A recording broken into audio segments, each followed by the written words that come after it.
Today, we'll be creating a dragonfly out of this foam. To start, I like to use this poor man's tube vise by taking this cap out of an adhesive bottle and securing it to the vise. Cut a 1/4-inch section of your blue foam and slide it over the needle. This solution isn't the best fix, but it does the trick. We'll then grab some black thread, secure it over the foam, and cinch it down tightly. We'll then take several thread wraps to make a segmentation and whip finish to hold it in place. The first few whip finishes will be a little bit of a struggle to keep the foam out of the way, but you can just use your fingers to rotate it around. Seat the knot tightly and snip the excess free. We'll continue this process, creating another segmentation every 1/4 inch, continuing to do so until we reach the edge of our needle.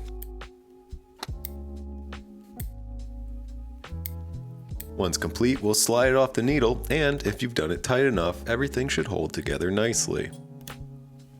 Here I'm using a size 10 terrestrial hook, and secure some white thread to the head of the fly, wrapping back towards the bend. Snip your excess free, and continue wrapping until you reach the hook point. We'll then grab some dubbing. I like to use this ice dubbing in blue dun, and begin wrapping this up the hook shank in close touching spirals. This is going to create a base for the next steps. We'll then add our extended tail to the back of the fly and secure it tightly with our thread. The dubbing will keep it from spinning in circles. Fold the excess backwards and secure, wrapping the thread on top of it. Add a bit more dubbing and wrap it slightly up the body. We'll fold our foam back over and secure it tightly to add another segmentation. Secure tightly and repeat the process of folding it backwards, securing and adding a bit more dubbing, and dub backwards until we reach the foam. At which point, we'll create the wings. Here I've selected a cool material, it's called web wings. Here, we're using the molted medium dun, and you can use the code above to pick it up on the JStalker website for 15% off. We'll cut these out to resemble a dragonfly's wing, and secure them to the top of the fly.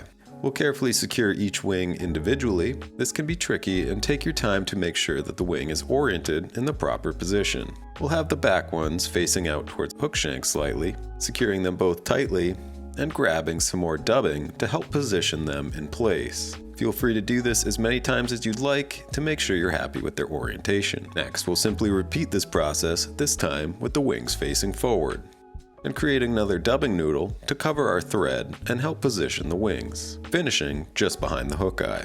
Once we're happy with our wings, we'll fold over the blue foam and secure it tightly. Whip finish to hold everything in place.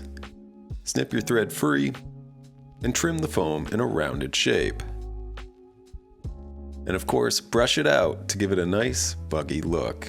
And this is a blue damsel dragonfly. This pattern requires a lot of work, but is very fun to have in your fly box. If you'd like to win this fly and a $25 gift certificate to JStalker, comment #flytying in the comments below. Thank you for watching, subscribe for more, and I will see you in the next one.